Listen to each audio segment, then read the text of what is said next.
కన్నడ నటి శోభిత హైదరాబాద్లో బలవన్మరణానికి పాల్పడింది. శోభిత గచ్చిబౌలి శ్రీరామ్ నగర్లోని తన నివాసంలో ఫ్యాన్కు ఉరివేసుకొని ఆత్మహత్య చేసుకుంది.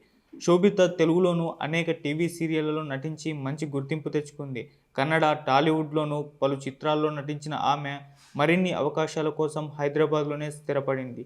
ఆమె తెలుగులో నటించిన తొలి చిత్రం ఫస్ట్ డే ఫస్ట్ షో. శోభిత 2023లో వివాహం చేసుకుంది. ఆమె భర్త పేరు సుధీర్. పెళ్లైన ఏడాదికే ఆమె ఆత్మహత్య చేసుకోవడం చర్చనీయాంశంగా మారింది.